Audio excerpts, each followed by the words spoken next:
Hello વિદ્યાર્થી મિત્રો, ભક્તિ ઇન્ટરનેશનલ સ્કૂલની આ વિડીયો લેક્ચર સિરીઝમાં હું ફરીવાર આપનું હાર્દિક સ્વાગત કરું છું. વિદ્યાર્થી મિત્રો, આપણે અલગ અલગ ટોપિક ધોરણ 9 અને ધોરણ 10ના ગુજરાતી વ્યાકરણ માટે અલગ અલગ ટોપિક આપણે શીખી રહ્યા છીએ અને આજે સરસ મજાનો એક નવો ટોપિક આપણે શીખવાના છીએ જેનું નામ છે સંધિ. આ અગાઉ વિદ્યાર્થી મિત્રો ધોરણ 9માં આપણે ધ્વનિ શ્રેણી શીખી ગયા અને એ છતાં પણ અહીં પણ સરસ મજાનો એક વિડીયો લેક્ચર આપણે તૈયાર કરેલો છે ધ્વનિ શ્રેણી અને વર્ણ પરિચય માટેનો. તો એ પણ પહેલાં શીખી લેવું જેથી કરીને આમાં ખૂબ જ હેલ્પ અથવા તો મદદરૂપ થાય. બરાબર છે. હવે જોઈએ આપણે સંધિ. સંધિ એટલે બે શબ્દોને જોડવા, પણ એવી રીતે યોગ્ય રીતે જોડવાના છે કે બે શબ્દ જ્યારે જોડાય ત્યારે પ્રથમ શબ્દનો છેલ્લો ધ્વનિ અને બીજા શબ્દનો શરૂઆતનો ધ્વનિ આ બંને યોગ્ય રીતે જોડાય અને એક નવો અર્થપૂર્ણ શબ્દ મળે. એટલે કે એનો અર્થ એવો, જુઓ સમાસની વાત કરી હતી તો સમાસમાં પણ બે શબ્દો જોડાતા હતા. અહીંયા શું વાત કરી રહ્યા છે કે બે શબ્દો જોડાય છે તો ત્યારે તે બંને શબ્દની વચ્ચે એટલે કે છેલ્લા શબ્દનો ધ્વનિ અને પહેલા શબ્દનો ધ્વનિ એ બંને ભળે છે અને કંઈક નવો ધ્વનિ ત્યાંથી ઉત્પન્ન થાય છે, તો આને સંધિ કહેવાય છે. ધોરણ 10ની બોર્ડની પરીક્ષામાં 1 માર્ક સંધિનો હોય છે. કઈ રીતે પ્રશ્ન પૂછાય છે? તમને એક શબ્દ આપે અને કહે કે ભાઈ નીચે આપેલા શબ્દની સંધિ જોડો અથવા તો નીચે આપેલા શબ્દોની સંધિ છોડો. અહીંયા જે પણ શીખવામાં આવશે સમજી લેજો કે સંધિ જોડો અને સંધિ છોડો એ અલગ અલગ ટોપિક નથી, એ એક જ ટોપિક છે. એટલે કે તમે સંધિ છોડો અથવા સંધિ જોડો કોઈ પણ એક ટોપિક શીખી ગયા એટલે તમને બીજો ટોપિક આવડે. એટલે કે બે શબ્દો જોડવાના છે એ આવડે તો એનો અર્થ એમ કે એના એ બે શબ્દો અલગ કરતાં પણ તમને આવડે. આપણે જોઈએ સંધિ કોને કહેવાય.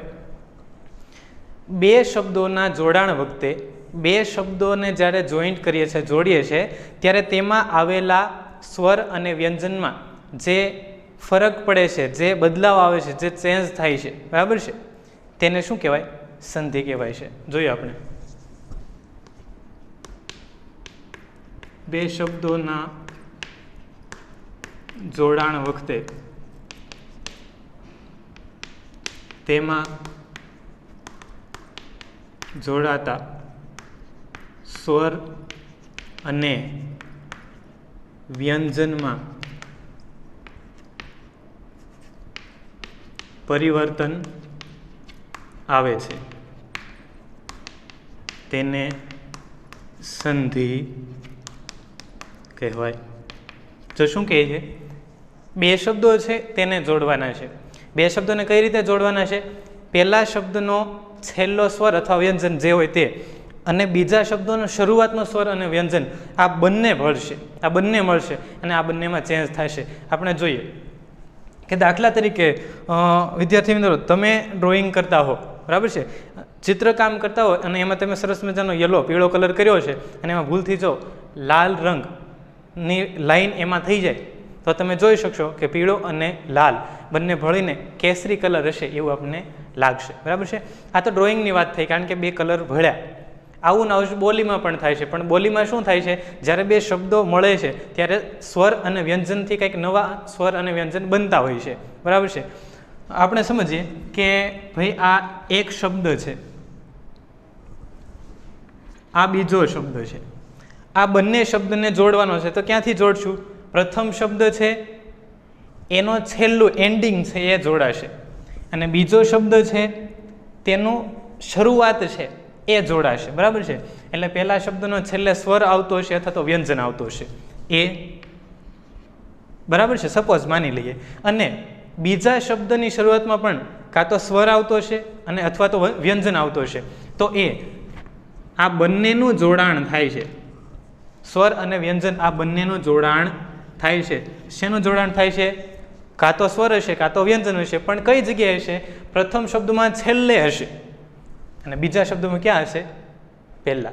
આ બંનેનું યોગ્ય રીતે જોડાણ કરો એટલે કંઈક એમાંથી નવા ધ્વનિ ઉત્પન્ન થાય, નવા કંઈક સ્વર, નવા કંઈક વ્યંજન બને તો આ થઈ જાય આપણી સંધિ. અને જો સંધિ સાચી પડી જાય તો ચહેરા પર સ્માઇલ આવી જાય, બરાબર છે. જોઈએ આપણે તો આ વાત થઈ સંધિની, બરાબર છે. સંધિ આ નહીં, આ સંધિની વાત થઈ છે, બરાબર છે. તો આ સંધિ છે. હવે સંધિના આપણે 3 પ્રકાર શીખવાના છે. આમ તો અલગ પ્રકાર પડે છે વધારે. આપણે આપણા ધોરણ 9-10 પ્રમાણે જોઈએ તો 3 પ્રકાર આપણે શીખવાના છે. તેમાં પહેલું છે સ્વર સંધિ, બીજું વ્યંજન સંધિ અને ત્રીજું વિસર્ગ સંધિ.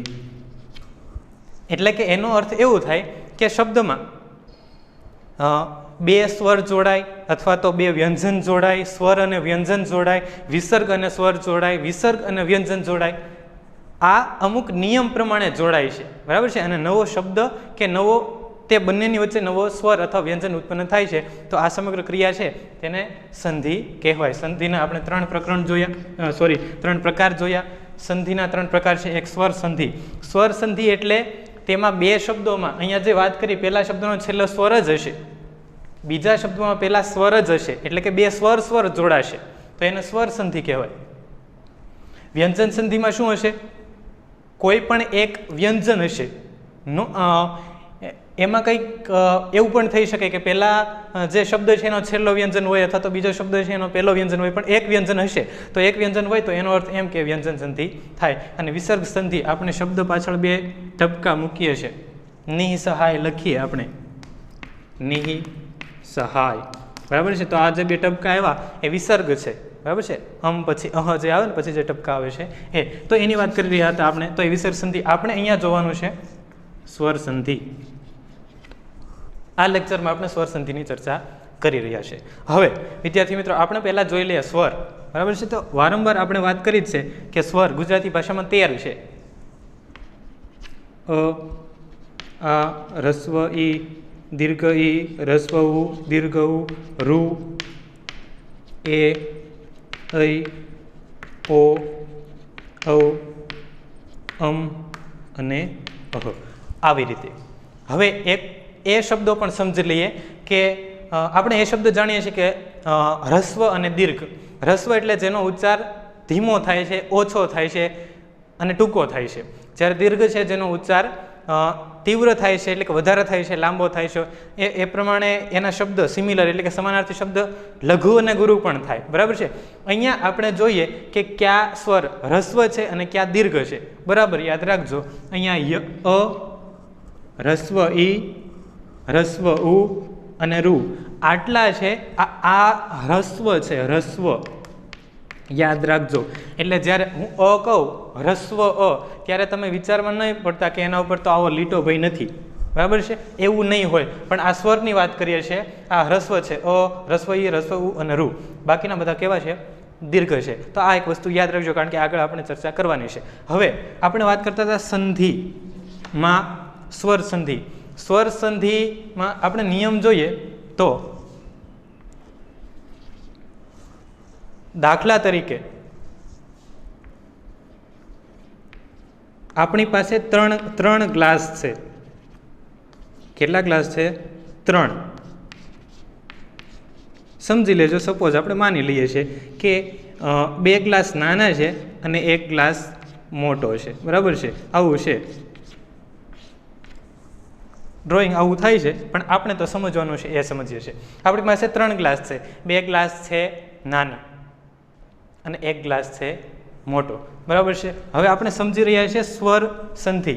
સ્વર સંધિમાં જોઈએ તો આપણે 2 પ્રકાર પડે છે. સ્વર સંધિના 2 પ્રકાર પડે છે. એક હોય છે સજાતીય સ્વર અને એક હોય છે વિજાતીય સ્વર, બરાબર છે. હવે સજાતીય સ્વર કોને કહેવાય? સજાતીય સ્વર તેને કહેવાય કે જેનું ઉચ્ચારણ મોંમાંથી એક સ્થળે થયું હોય. એટલે દાખલા તરીકે માની લઈએ કે આ જો જીભ હોય આપણી, બરાબર છે. આ આપણી જીભ હોય તો એના આપણે 3 વિભાગ કરી નાખીએ અલગ.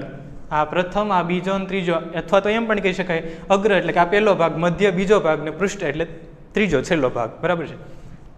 સોરી. તો અહીંયા આ જે સ્વર છે, બરાબર છે, એ સ્વરમાં આપણે જોઈ રહ્યા છે સજાતીય સ્વર. સજાતીય એટલે એક એમ કહી શકાય કે એક સ્થળેથી જ ઉચ્ચાર થતો હોય. તો અહીંયા જીભના 3 આપણે વિભાગ પાડ્યા, બરાબર છે. તો એમાં મધ્ય ભાગમાંથી અ અને આ એનો ઉચ્ચાર થાય છે. અ અને આનો ઉચ્ચાર જીભના મધ્ય ભાગમાંથી તમે બોલશો તો પણ ખ્યાલ આવશે. અ અને આ જીભના મધ્ય ભાગમાંથી ઉચ્ચાર થાય છે, એટલે કે એક સ્થળેથી ઉચ્ચાર થાય છે. એટલે એનો અર્થ એમ કે અ અને આ એ સજાતીય સ્વર છે. ત્યાર પછી હ્રસ્વ ઈ અને દીર્ઘ ઈ એ જીભના અગ્ર ભાગમાંથી, જીભની આગળના ભાગમાંથી એનો ઉચ્ચાર થાય છે, અને એ બંને સેમ છે અને એક સ્થળેથી ઉચ્ચાર થાય તો સજાતીય સ્વર એ પણ છે. ક્યાં છે? અ આ અલગથી સજાતીય સ્વર છે, હ્રસ્વ ઈ દીર્ઘ ઈ અલગથી સજાતીય સ્વર છે, પણ એ બધા ભેગા સજાતીય સ્વર ના કહેવાય. એવી રીતે હ્રસ્વ ઉ અને દીર્ઘ ઉ આ પણ સજાતીય સ્વર છે. તો સજાતીય સ્વરમાં શું શું આવે? અ અને આ બંને સજાતીય છે. ત્યાર પછી હ્રસ્વ ઈ અને દીર્ઘ ઈ આ બંને સજાતીય છે. ત્યાર પછી હ્રસ્વ ઉ અને દીર્ઘ ઉ આ બંને સજાતીય સ્વર છે. એટલે ટૂંકમાં સમાન સમાન છે. તમે આમ બોલો અથવા તો જુઓ તો પણ તમને ખ્યાલ આવે. બરાબર છે? આ સજાતીય છે, પણ આને મિક્સ કરીએ અ અને ઈ, અ અને ઉ, તો એ વિજાતીય સ્વર થશે, એ સમાન થશે નહીં. હવે આપણે જોઈએ, આપણે શીખવાનું છે સજાતીય સ્વર. બરાબર છે? હવે અહીંયા જોઈએ આપણે કે આપણી પાસે 3 ગ્લાસ છે. બરાબર છે? 2 ગ્લાસ નાના છે, 1 ગ્લાસ મોટો છે. જો આ પ્રથમ ગ્લાસ છે એમાં એકદમ થોડું પાણી છે, ઓછું છે. બીજો ગ્લાસ છે એમાં ઘણું બધું પાણી છે, આખો ભરેલો છે, એમ સમજી લઈએ આપણે. બરાબર છે? સપોઝ માની લેજો ગ્લાસ છે, હસતા નહીં. તો આમાં ઓછું પાણી છે, આમાં વધારે પાણી છે. હવે સમજો કે હું પહેલાં આ ઓછું પાણીનો ગ્લાસ છે એ આખો આમાં ખાલી કરી દઉં, એટલે કે ઓછું પાણી છે એ બધું આમાં નાખી દઉં. પછી આ પાણી છે ફૂલ ભરેલો જે ગ્લાસ છે એ પણ એમાં નાખી દઉં. બરાબર છે? તો આમાં આના કરતાં પાણી વધારે હશે? હા. શા માટે? કારણ કે આ બંને ભેગું કરીને નાખ્યું છે તો વધારે છે. આમાં આ ગ્લાસ કરતાં પાણી વધારે હશે? હા. શા માટે? કારણ કે ફરીવાર બંને ભેગું કરીને નાખ્યું છે. હવે આપણે ચેન્જ કરી નાખીએ, બદલી નાખીએ. આ પહેલાં નાખ્યું હતું ને, આપણે પહેલાં આ નાખ્યા, આ ફૂલ ગ્લાસ છે ને આખો ગ્લાસ એ એમાં નાખી દઈએ અને પછી આ નાખી દઈએ. હવે આના કરતાં પાણી વધારે છે, આમાં હજુ છે વધારે, આના કરતાં વધારે છે, આમાં હજુ છે. શા માટે? કારણ કે બંને નાખ્યું છે. હવે બંને એક સાથે નાખીએ તો પણ શું થયું? આના કરતાં આમાં પાણી વધારે છે, આના કરતાં આમાં પાણી વધારે છે. સેમ ટુ સેમ સજાતીય સ્વરમાં થાય છે. સજાતીય સ્વરમાં શું થાય?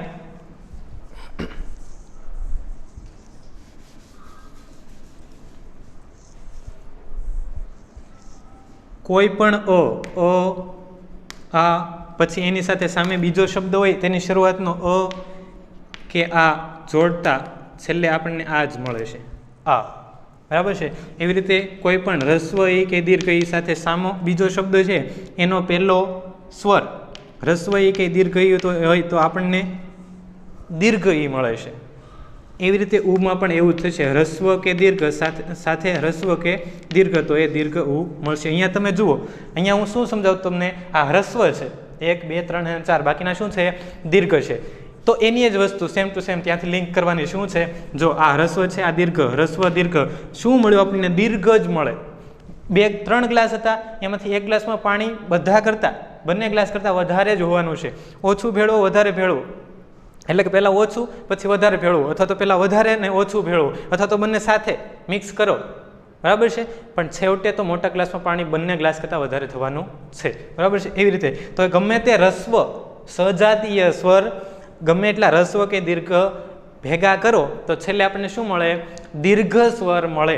અહીંયા જો મળ્યો, આ દીર્ઘ છે, આ હ્રસ્વ, આ દીર્ઘ, ત્યાર પછી અહીંયા ઈ દીર્ઘ છે અને અહીંયા ઉ દીર્ઘ છે. આ નિયમ યાદ રાખવાનો. આ શોર્ટમાં તમને સમજાયું સજાતીય વિજાતીય. બરાબર છે? હવે આપણે જોઈએ તેના થોડાક ઉદાહરણ. તો અહીંયા ધ્યાન આપીએ, સજાતીય સ્વર અને તેની સંધિ. બરાબર છે? હવે જોઈએ કે આપણે શું વાત કરી? આપણે વાત કરી કે 2 શબ્દ છે, 2 શબ્દ એને એવી રીતે જોડાણ કરવાનો છે કે પહેલા શબ્દનો છેલ્લો ધ્વનિ એ સ્વર પણ હોય ને વ્યંજન પણ હોય. અહીંયા શું હશે? સજાતીય પ્રમાણે જોઈએ છે તો પહેલો શું હશે? સ્વર હશે. જ્યારે બીજો શબ્દ જોડવાનો છે, બીજા શબ્દનો પહેલો ધ્વનિ સ્વર હશે. બરાબર છે? એટલે બંને સ્વર થાય અને બંને કાં તો અ હોય, કાં તો આ હોય, કાં તો બંને ઈ હશે, કાં તો બંને ઉ હશે. તો એવી રીતે શું થાય? સજાતીય સ્વરની સંધિ થાય. જોઈએ આપણે. જુઓ, પહેલા શબ્દમાં છેલ્લે અ આવે અને બીજા શબ્દમાં પ્રથમ અ આવે અથવા તો પહેલા શબ્દમાં છેલ્લે અ, બીજા શબ્દમાં પ્રથમ આ અથવા તો આ અને અ અથવા તો બંને આ હોય, એટલે કે બંને પહેલા શબ્દનો છેલ્લો ધ્વનિ આ હોય, બીજા શબ્દનો પહેલો ધ્વનિ આ હોય. આવું કોઈ પણ બે શબ્દો જોડાય તો એનાથી વચ્ચે આ બને. આ જુઓ, રસ્વ દીર્ઘ પ્રમાણે સમજાવવું ને તો એવું થાય કે રસ્વ મળે તો દીર્ઘ થાય, રસ્વ દીર્ઘ મળે તો પણ દીર્ઘ થાય, દીર્ઘ રસ્વ મળે તો પણ દીર્ઘ થાય, અને બંને દીર્ઘ મળે તો પણ દીર્ઘ થાય. સમજાય છે? એકદમ ઇઝી છે, એકદમ સિમ્પલ છે. આ શું કર્યું છે, આ સમજવાના છે કે બે શબ્દો છે. આ પ્રથમ શબ્દનો એન્ડિંગ ધ્વનિ છે, છેલ્લો ધ્વનિ સ્વર પણ હોય, વ્યંજન હોય, અહીંયા સ્વર છે. આ બીજો શબ્દ છે, આ વત્તાની નિશાની કરી એટલે એનો અર્થ એમ કે બે શબ્દો આપણે જોડવાની વાત કરી રહ્યા છે. તો એમાં બીજો જે શબ્દ છે તેનો આ પ્રથમ પહેલો ધ્વનિ છે, અહીંયા છે સ્વર, બરાબર છે. તો બંને રસ્વ મળે, રસ્વ દીર્ઘ, અહીંયા હમણાં સમજાયું, બરાબર છે. તો બંને રસ્વ દીર્ઘ, દીર્ઘ રસ્વ કે બંને દીર્ઘ, તો શું મળે? દીર્ઘ મળે. જુઓ અહીંયા ઉદાહરણ જોઈએ આપણે. દાખલા તરીકે પહેલા બંને રસ્વ મળે, સૂર્ય અસ્ત. આપણે ધ્વનિ શ્રેણી શીખ્યા હોય તો આપણને ખ્યાલ આવે કે સૂર્ય, બરાબર છે. સૂર્યમાં છેલ્લે ધ્વનિ શ્રેણીમાં છેલ્લે શું આવે? અ આવે. શું આવે? અ. ત્યાર પછી અસ્તની ધ્વનિ શ્રેણી આપણે શરૂઆત કરીએ તો પહેલું એ તો અહીંયા લખેલું જ છે અ. જો અ અને અ મળે તો આ થાય એવું અહીંયા છે, બરાબર છે. એટલે સૂર્ય અસ્ત. વિદ્યાર્થી મિત્રો, જ્યારે પણ તમને સંધિ જોડવાનું કહે ત્યારે એકદમ સરળ છે. તમારે માત્ર એનો ઉચ્ચાર કરવાનો છે. તમે એ મનમાં એનો ઉચ્ચાર કરશો 4 થી 5 વાર એટલે તમને સીધી એની સંધિ જોડેલી મગજમાં ફિટ થઈ જશે. કઈ રીતે? અહીંયા છે સૂર્ય અસ્ત, બરાબર છે. હવે આને હું 4 થી 5 જ વાર બોલું છું. સૂર્ય અસ્ત, સૂર્ય અસ્ત, સૂર્યાસ્ત, સૂર્યાસ્ત, સૂર્યાસ્ત, સૂર્યાસ્ત, બરાબર છે. આ શું કરવું પડશે? મનમાં બોલવું પડશે તો ખ્યાલ આવશે, કારણ કે આ બધી ઉચ્ચારણની બાબત છે. પણ અહીંયા નિયમ પ્રમાણે જોઈએ, કદાચ તમે બોલો નહીં, કદાચ ખ્યાલ ના આવે, પણ નિયમ આપણને મગજમાં ખબર હોય કે અ ને અ તો આ થાય, તો અહીંયા થાય એ સૂર્યાસ્ત. જુઓ બરાબર, અ અને અ મળીને અહીંયા આ થયો સૂર્યાસ્ત. સૂર્યાસ્ત એમ 4-5 વાર બોલો એટલે સૂર્યાસ્ત એવો ઉચ્ચાર ઓટોમેટિક થઈ જાય. ત્યાર પછી બીજું અ અને આ, બરાબર છે. અ અને આ વાત આવરણ. 4 થી 5 વાર ખાલી બોલીએ વાત આવરણ, વાત આવરણ, વાતાવરણ, વાતાવરણ થઈ ગયું સીધું. હવે હું તો 3 વાર બોલ્યો ત્યાં થઈ ગયું, બરાબર છે. જો વાતાવરણ એકદમ સિમ્પલ છે, તમે માત્ર બોલો ત્યાં તમને ખ્યાલ આવી જાય, એની સંધિ ઓટોમેટિક જોડાઈ જાય. આ નિયમ કદાચ ના હોય તો પણ આ તો ભાષા છે, બોલો ત્યાં પણ ખ્યાલ આવી જાય. ત્યાર પછી પહેલો આ હોય અને બીજો અ હોય. પહેલો આ અને બીજો અ એટલે શું? આ બે શબ્દો જોડેલા છે એટલે પહેલા શબ્દનો છેલ્લો ધ્વનિ આ છે અને બીજા શબ્દનો પહેલો ધ્વનિ અ છે, એટલે આ અને અ જોડાણું તો પણ શું થાય? આ થાય. દાખલા તરીકે ભાષા અંતર બોલો તો ભાષા અંતર, ભાષા અંતર, ભાષાંતર, ભાષાંતર થઈ ગયું ભાષાંતર. એકદમ સિમ્પલ, એકદમ ઇઝી. નિયમ ના હોય તો પણ તમે લખી શકો. ત્યાર પછી વિદ્યાલય, બંને આ જોડે શું થાય? આ થાય. વિદ્યાલય, વિદ્યાલય, વિદ્યાલય, વિદ્યાલય બોલજો, વિદ્યાલય ન બોલતા, બરાબર છે. વિદ્યાલય, દ અને ય જોડેલું છે. ત્યાર પછી આ જોયું આપણે અ માટે નિયમ. આ ખરેખર 4 નિયમ છે, આપણે એક નિયમ ગણ્યો છે. આ ટોટલ કેટલા થાય? 12 થાય. આપણે 3 જ ગણ્યા છે. એટલે કે શોર્ટમાં યાદ રાખવાનું છે કે 3 નિયમ. 3 નિયમ એટલે એના 4 નિયમ છે, એટલે 4 3 ને 12 થઈ જશે, બરાબર છે. થોડામાં ઘણું. ત્યાર પછી અહીંયા વાત કરીએ છીએ આપણે કે કોઈ પણ રસ્વ કે દીર્ઘ ઈ મળે તો છેવટે દીર્ઘ ઈ જ થશે. એટલે એનો અર્થ એમ કે પેલા રસ્વ મળે, રસ્વ ઈ, દીર્ઘ ઈ, રસ્વ ઈ, દીર્ઘ ઈ, દીર્ઘ ઈ, દીર્ઘ ઈ, રસ્વ ઈ, દીર્ઘ ઈ, અને બંને દીર્ઘ ઈ હોય તો પણ શું થાય? દીર્ઘ ઈ થાય. અહીંયા છે એવો જ નિયમ અહીંયા છે. એટલા માટે આને 4 નિયમ નથી કીધા, એક નિયમ જ કીધા છે, કારણ કે બધાનું શું સોલ્યુશન આવે? દીર્ઘ જ થાય. ઉદાહરણ જોઈએ. હરિ ઈચ્છા, હરિમાં શું આવે? ઈ છે. ઈ શું છે? રસ્વ છે. જુઓ બરાબર, રસ્વ, બરાબર છે. અને ઈચ્છામાં ઈચ્છા, ઈ કઈ રીતે લખાય? રસ્વ જ લખાય. જુઓ અહીંયા લખેલું છે. તો શું થશે? હરિ ઈચ્છા, હરિચ્છા, હરિચ્છા. બોલોમાં વધારે ફરક નહીં પડે, લખવામાં ફરક પડશે. શું થશે? હરિચ્છા. જુઓ બરાબર, હરિચ્છા. અહીંયા રસ્વ છે પણ શું થયું? દીર્ઘ. શા માટે? નિયમ છે, બંને રસ્વ હોય તો પણ દીર્ઘ થાય. બીજું પરીક્ષા, કઈ રીતે લખેલું હોય પરીક્ષામાં? પરીક્ષા આવી રીતે જ હોય. આ તો આપણે શબ્દ જોયેલો જ હોય, પરીક્ષા. ત્યાર પછી દેવીચ્છા, દેવીચ્છા, દેવીચ્છા. અહીંયા દીર્ઘ છે, બરાબર છે. અહીંયા શું છે? હ્રસ્વ છે. ઈચ્છા કઈ રીતે લખાય? હ્રસ્વ લખાય. અહીંયા પણ હ્રસ્વ છે, અહીંયા પણ હ્રસ્વ છે. ઈક્ષા છે એ દીર્ઘ લખાય, ઈક્ષા, બરાબર છે. ઈશ્વર પણ શું લખાય? દીર્ઘ. એવી રીતે ઈશ હોય તો પણ દીર્ઘ લખાય. તો આ થયું દેવીચ્છા. ત્યાર પછી ગૌરી ઈશ્વર, બોલો તો પણ ખ્યાલ આવી જાય. ગૌરી ઈશ્વર, ગૌરીશ્વર, ગૌરીશ્વર, આવી રીતે ગૌરીશ્વર, બરાબર છે. દીર્ઘ જ છે અને દીર્ઘ જ થયું છે. શા માટે? નિયમ છે કે બંને દીર્ઘ આવે તો પણ દીર્ઘ થાય. આવો ને આવો સેમ ટુ સેમ એકદમ ઇઝી નિયમ ઉ માટે પણ છે. એમાં શું આવે? એમાં બંને હ્રસ્વ ઉ આવે તો પણ દીર્ઘ ઉ થાય, હ્રસ્વ ઉ દીર્ઘ ઉ આવે તો પણ દીર્ઘ ઉ થાય, બરાબર છે. દીર્ઘ ઉ હ્રસ્વ ઉ આવે તો પણ દીર્ઘ ઉ થાય, અને બંને દીર્ઘ ઉ આવે તો પણ ઓકે દીર્ઘ ઉ થાય. હવે તમને ધીમે ધીમે આવડતું જશે. બંને હ્રસ્વ દીર્ઘ, હ્રસ્વ દીર્ઘ દીર્ઘ, દીર્ઘ હ્રસ્વ દીર્ઘ, અને બંને દીર્ઘ તો પણ દીર્ઘ. 4 નિયમ છે, એકમાં સામેલ કર્યો છે. જોઈએ આપણે. ગુરુ, ગુરુ આવી રીતે લખાય, ગુરુ, બરાબર છે. આવી રીતે ઘણા અહીંયા નીચે પણ લખે છે, આવી રીતે પણ આવી રીતે લખવું, આ ગુરુ, બરાબર છે. પણ આ ર છે એ ગુરુ છે કે એટલે કે દીર્ઘ છે કે હ્રસ્વ છે? એ હ્રસ્વ છે.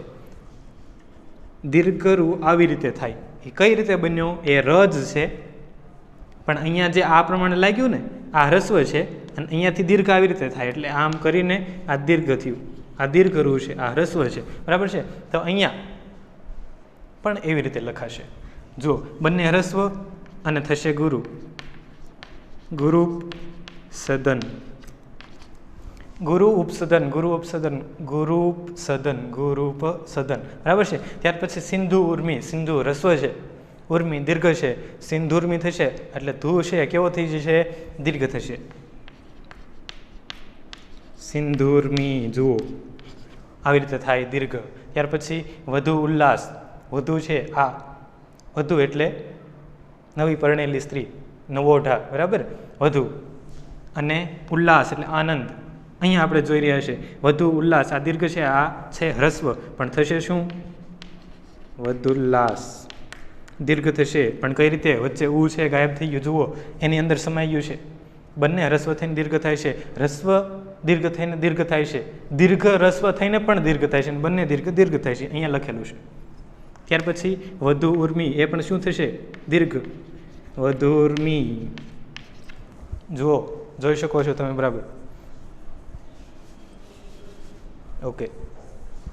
તો અહીંયા વાત કરી રહ્યા છીએ આપણે સજાતીય સ્વર.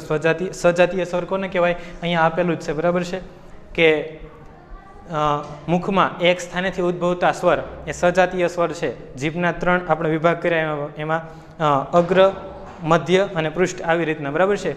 અ અને આ મધ્ય ભાગમાંથી છે, હ્રસ્વ ઈ દીર્ઘ ઈ છે એ તેના અગ્ર ભાગમાંથી છે, અને હ્રસ્વ દીર્ઘ ઉ છે એ શું છે? એના પૃષ્ઠ ભાગમાંથી છે. તો એ પ્રમાણે અહીંયા સજાતીય સ્વરના આપણે 3 ઉદાહરણો જોયા છે, અને 3ના ઉદાહરણો એટલે 12 નિયમ થયા, બરાબર છે. તો 3 નિયમ પ્રમાણે આપણે આ યાદ રાખશું. 3 નિયમ એટલા માટે કહીએ છીએ કારણ કે લગભગ સેમ ટુ સેમ સરખા છે. હવે વાત કરીએ આપણે વિજાતીય સ્વર. વિજાતીય સ્વર અહીંયા સજાતીય ક્યાં હતા? અ અને અ, ઈ અને ઈ, ઉ અને ઉ હતું. તો વિજાતીય શું થશે? અ અને ઈ, અ અને ઉ, બરાબર છે. આવી રીતે થશે. જોઈએ, એના પણ 3 નિયમ છે. વિજાતીય સ્વર સંધિ, આ બધા સ્વર જ છે, હજુ વ્યંજન શરૂ કર્યા નથી, આ બધા સ્વર જ છે. સ્વરની આપણે વાત કરીએ છીએ તો વિજાતીય જોઈએ એટલે કે અલગ અલગ હોય. પ્રથમ શબ્દનો છેલ્લો અક્ષર અ હોય એટલે કે છેલ્લો ધ્વનિ અ હોય, અને બીજા શબ્દનો પ્રથમ ધ્વનિ અ નહીં હોય, અ સિવાયનો કોઈ પણ હશે. જોઈએ, જો પ્રથમ અક્ષરનો છેલ્લો ધ્વનિ અ હોય, બીજા અક્ષરનો, બીજા શબ્દનો પ્રથમ શબ્દનો છેલ્લો ધ્વનિ અ હોય, અને બીજા શબ્દનો પ્રથમ ધ્વનિ હ્રસ્વ ઈ હોય, બરાબર છે.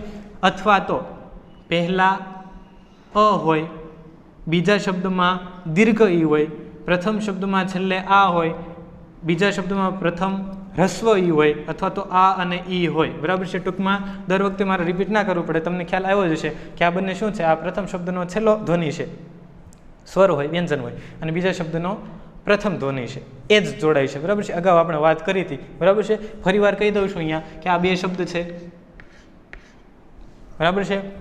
આ બંને જોડવાના છે, તો છેલ્લો શબ્દ છે તેનો સ્વર વ્યંજન જે હોય એ, બીજા શબ્દનો પ્રથમ સ્વર વ્યંજન જે હોય એ બંને જોડાશે, બરાબર છે. અને આવી રીતે થઈ જશે સંધિ, બરાબર છે. વારંવાર આપણે યાદ નથી કરાવતા, પણ આપણે અહીંયા જોઈએ છે. આ તો તમને યાદ કરાવી દીધું કે કદાચ અહીંયા જો થોડું ઘણું કન્ફ્યુઝન નહીં હોય, પણ કદાચ હોય તો સોલ્યુશન થઈ જાય. અહીંયા વાત કરીએ છીએ આપણે કે અ અને ઈ મળીને હંમેશા એ થશે. એ કોઈ પણ અ હોય કે આ હોય, પણ પહેલું જ તે પહેલા શબ્દનો છેલ્લો ધ્વનિ અ કે આ હોય, બીજા શબ્દનો પહેલો ધ્વનિ રસ્વ કે દીર્ઘ ઈ હોય તો ની જ વાત છે, તો એ બને હંમેશા. અ રસ્વ ઈ, અ દીર્ઘ ઈ, આ રસ્વ ઈ, આ દીર્ઘ ઈ, શું થાય એ જોઈએ ઉદાહરણ. સ્વ ઈચ્છા, બરાબર છે. સ્વમાં પાછળ સ વ અ આવે, બરાબર છે. છેલ્લે શું આવે? સ્વમાં છેલ્લે અ આવે, અને અહીંયા શરૂઆતમાં શું છે? ઈ કેવો છે? રસ્વ છે. તો શું થશે? એ, એટલે થશે સ્વેચ્છા. જુઓ તમે, સ્વમાં પાછળ અ આવે, આ ધ્વનિ શ્રેણી તમે છૂટી પાડી શકતા હો તો તમને એકદમ સરળ સિમ્પલ થશે. અને ધ્વનિ શ્રેણીમાં પ્રોબ્લેમ હોય તો ધ્વનિ શ્રેણી પહેલાં ફરજિયાતપણે જોઈ લેજો, એટલે તમને આ એકદમ સરળ સિમ્પલ થઈ જાય.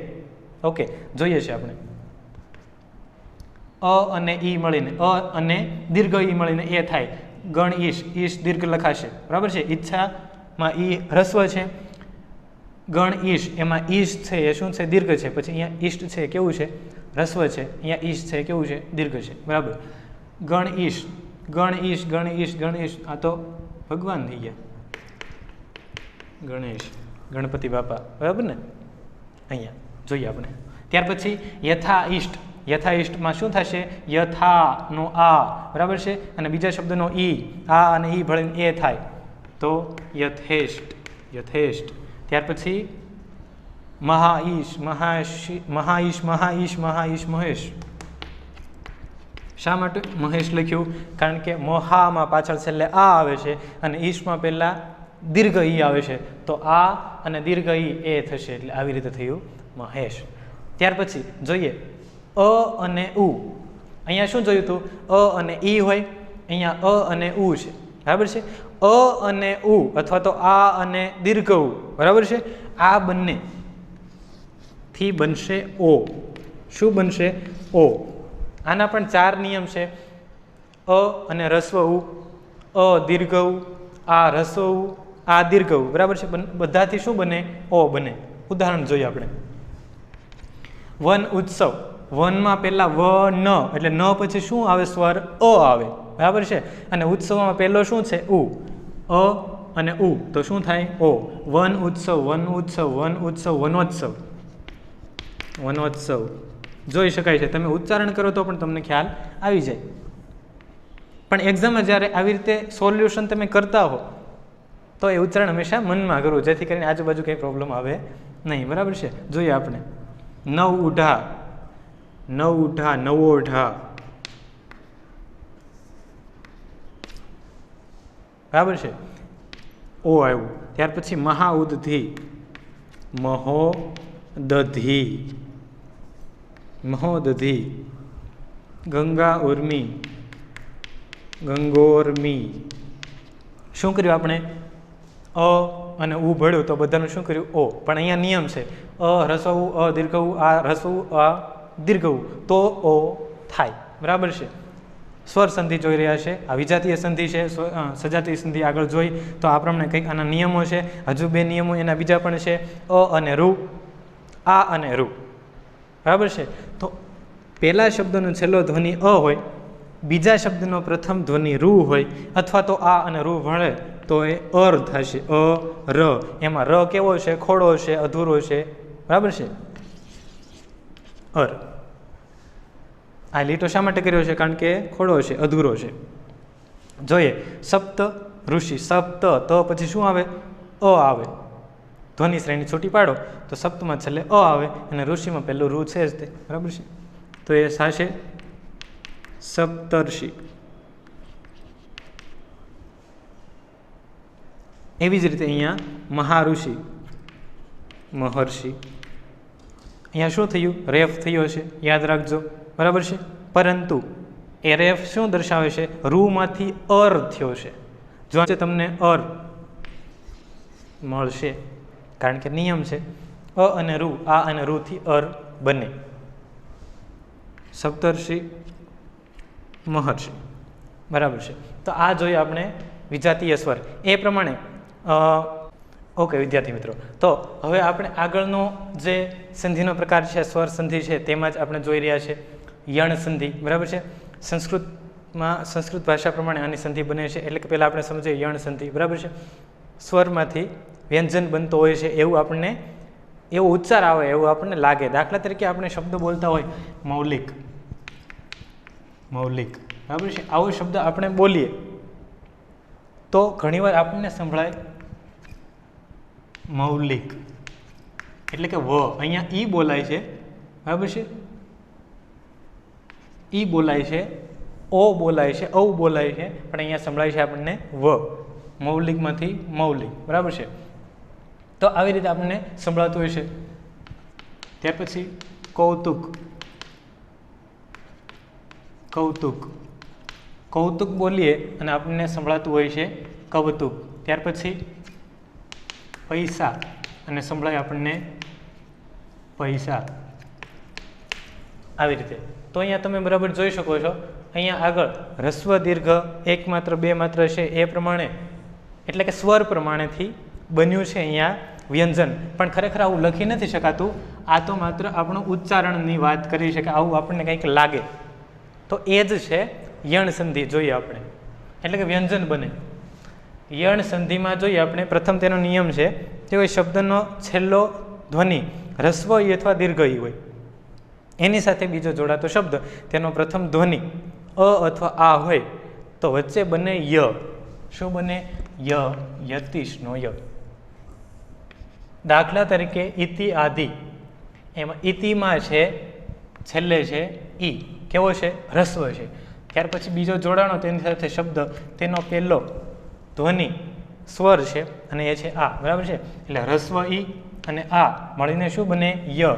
ઇતિ આદિ, ઇત્યાદિ, ઇત્યાદિ, ઇત્યાદિ. આવું બે વાર બોલો તો પણ ઇત્યાદિ એવું થઈ જાય, એટલે બન્યો ય, વચ્ચે બન્યો ય. ત્યાર પછી બીજો તેનો નિયમ છે કે કોઈ શબ્દની અંતે છેલ્લે શું આવે? હ્રસ્વ કે દીર્ઘ ઉ સાથે નવો શબ્દ જોડાય, તેમાં પહેલાં શું આવે? અ અથવા આ, તો એ બને વ. શું બને? વ. દાખલા તરીકે સુઆગત, સુની ધ્વનિ શ્રેણી છૂટી પાડો તો સ વત્તા ઉ એવું થાય, એટલે પહેલાં એવું ઉ હ્રસ્વ. ત્યાર પછી આગતમાં પહેલાં આ છે જ તે આપણને ખ્યાલ આવે, તો સુઆગત, સુઆગત બે ચાર વાર બોલો તો સ્વાગત એવું આપણને ખ્યાલ આવે, તો બન્યો વ. એવી રીતે જો પહેલા શબ્દમાં છેડે રૂ હોય અને બીજા શબ્દની શરૂઆતમાં અ કે આ હોય તો એ બને છે ર, બરાબર છે. પિતૃ આજ્ઞા, પિતૃ જો ધ્વનિ શ્રેણી છૂટી પાડો તો ત પછી શું આવશે? રૂ આવે. પહેલો રૂ અને બીજો શું છે? આ, તો રૂ અને અ અથવા રૂ અને આ તો ર થાય, એટલે થાય પિત્રાજ્ઞા. આવી રીતે જોઈ શકાય છે અહીંયા રૂ અ આ તો થયો ર. હવે ત્યાર પછીનો જોઈએ આપણે અયાદિ સંધિ. તો તેના પણ સરસ મજાના 4 નિયમો છે. જોઈએ આપણે કે શબ્દમાં પ્રથમ શબ્દમાં છેલ્લે એ આવે અને બીજા શબ્દમાં છેલ્લે અ આવે છે, જોઈ શકાય છે. તો આ બને છે અ ય. પ્રથમ શબ્દમાં છેલ્લો ધ્વનિ એ આવે, બીજા શબ્દનો પ્રથમ ધ્વનિ અ આવે તો બને અ ય. બંને શબ્દની વચ્ચે જ્યાં જોડાણ થાય છે ત્યાં. ઉદાહરણ તરીકે ને અ ન, બરાબર છે. અહીંયા ને ની ધ્વનિ શ્રેણી છૂટી પાડો એટલે ન પછી શું થાય? એ, બરાબર છે. એટલે એ આવ્યું. ત્યાર પછી અ ન માં પહેલો છે અ, એટલે બને અ ય. તો થશે ન ય ન. આવી રીતે ધ્વનિ શ્રેણી છૂટી પાડશો એટલે તમને ખ્યાલ આવશે ન ય ન. આવી રીતે કંઈક આપણે સમજી રહ્યા છીએ. આ અ ય, ને માંથી થયું અ ય. ત્યાર પછી બીજો તેનો નિયમ છે કે શરૂઆતનો પહેલો સ્વર છે એટલે કે પહેલા શબ્દનો છેલ્લો સ્વર અઈ હોય અને બીજા શબ્દનો પહેલો સ્વર છે એ હોય અ, તો એ થશે આય, આ ય. ઓકે, અઈ વત્તા અ બરાબર છે તો થશે આય. તો જોઈએ આપણે ઉદાહરણ, ગઈ અક, ગઈ પાછળ આવે અઈ, પછી અહીંયા આવશે અ બરાબર છે, ગયક તો થાય ગાયક. આ ય વચ્ચે આવે, જેમ અહીંયા આવ્યો ધ્વનિ શ્રેણી છૂટી પાડો એટલે સિમ્પલ થઈ જાય, છતાં પણ ખ્યાલ આપણને આવી જાય છે. ત્યાર પછી પ્રથમ શબ્દમાં છેલ્લે હોય ઓ, બીજા શબ્દમાં અ હોય, તો અહીંયા થશે અ વ. શું થશે? અ વ. ઓ અને અ તો અ વ એવું થશે સંધિમાં.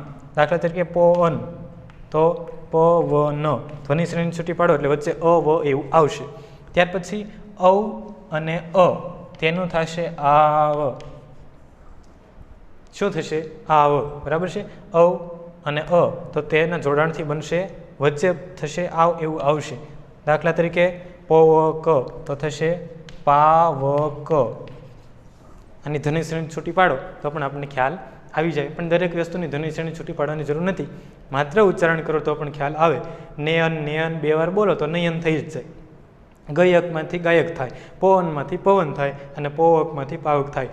તો અહીંયા શીખી રહ્યા છે આપણે સ્વર સંધિ. સ્વર સંધિમાં આપણે શીખી રહ્યા હતા જુદા જુદા સ્વર, સજાતીય, વિજાતીય સ્વર, ત્યાર પછી યણ સંધિ અને અયાતી સંધિ. તો આ પ્રમાણે આપણે શીખ્યા. જેવી રીતે સંધિ જોડાય છે તેવી રીતે સંધિ છૂટી પડશે બરાબર છે. એટલે કે જે નિયમો છે એ સંધિ જોડવા માટે પણ એ જ નિયમો છે અને સંધિ છોડવા માટે પણ એ જ નિયમો છે. એટલે નિયમો તમે એકવાર માત્ર સમજી લો તો સંધિ જોડવામાં પણ એ કામ લાગશે, સંધિ છોડવામાં પણ એ કામ લાગે. હવે જોઈએ કે આપણે શું શીખ્યા બરાબર છે. તો સૌથી પહેલાં આપણે વાત કરીએ સંધિની. સંધિ કોને કહેવાય? બે શબ્દનું જોડાણ છે, પણ બે શબ્દોમાં છેલ્લા શબ્દનો ધ્વનિ, પ્રથમ શબ્દનો ધ્વનિ, આ બંને મળે છે અને એમાં કંઈક ચેન્જ થાય છે, ફેરફાર થાય છે, નવો સ્વર અથવા વ્યંજન મળે છે, એ છે સંધિ. સંધિ એટલે જોડાણ એવું પણ કહી શકાય. પછી સંધિના પ્રકાર, સંધિના આમ તો 4 પ્રકાર પડે છે, આપણે 3 પ્રકાર શીખવાના છે બરાબર છે. સ્વર સંધિ, વ્યંજન સંધિ અને વિસર્ગ સંધિ. તેમાં આપણે વાત કરી રહ્યા હતા સ્વર સંધિની. સ્વર સંધિ કઈ રીતે બને? પ્રથમ શબ્દ છે એને છેલ્લો ધ્વનિ સ્વર હોય, બીજા શબ્દનો પ્રથમ ધ્વનિ પણ સ્વર હોય તો એ સ્વર સંધિ થશે. ત્યાર પછી સજાતીય. સજાતીય આપણે ચર્ચા કરતા હતા, જીભ છે, જીભનો આપણે 3 વિભાગ, અગ્ર, મધ્ય અને પૃષ્ઠ. એટલે પ્રથમ ભાગ, મધ્યનો ભાગ અને છેલ્લો ભાગ. તો પ્રથમ ભાગમાં દાખલા તરીકે રસ્વ ઇન દીર્ઘ ઈનો ઉચ્ચાર થાય છે તો એ એક સ્થળેથી જ થાય છે, એટલે એનો અર્થ એમ કે સજાતીય સ્વર છે. મધ્ય ભાગમાંથી અ અને આનો ઉચ્ચાર થાય છે અને પૃષ્ઠ એટલે કે જીભના છેલ્લા ભાગમાંથી રસ્વ ઉ અને દીર્ઘ ઉનું જોડાણ થાય છે. તો આવી રીતે કંઈક આપણે વાત કરી રહ્યા હતા. સજાતીય પ્રમાણે આપણે વાત કરી હતા તો સજાતીયમાં જોઈએ આપણે કે બધા અ મળીને શું થાય? આ. બધા ઈ મળીને દીર્ઘ ઈ થશે અને બધા ઉ મળીને દીર્ઘ ઉ થશે. હવે સજાતીય પ્રમાણે તેના નિયમ જોઈએ હતા. વિજાતીયમાં આપણે અ અને ઈ થી એ થાય બરાબર છે. ત્યાર પછી અ અને ઉ થી અ અને ઈ થી એ થાય, અ ઉ થી ઓ થાય, અ અને રૂ થી અથવા તો આ અને રૂ થી અર થશે બરાબર છે. આ શું હતું? વિજાતીય સ્વર સંધિ. ત્યાર પછી યણ સંધિની વાત કરી. યણ સંધિમાં 3 નિયમો જોયા બરાબર છે. રસ્વ ઈ દીર્ઘ ઈ સાથે અ આ તો ય થાય. ત્યાર પછી રસ્વ ઉ દીર્ઘ ઉ સાથે અ આ હોય તો એ વ થાય અને રૂ સાથે અ અથવા તો આ હોય તો એ થશે ર. શું જોયું? આ યણ સંધિ. ત્યાર પછી આપણે જોયું અયાતી સંધિ. અયાતી સંધિમાં આપણે 4 નિયમો જોયા હતા. 4 નિયમોમાં એ સાથે અ તો એ થશે અય સાથે અ આવશે તો એ આઈ થશે, ઓ સાથે અ તો અ વ થશે અને ઔ સાથે અ થશે તો એ થાય આ અ. તો આવી રીતે આપણે શીખ્યા વિદ્યાર્થી મિત્રો.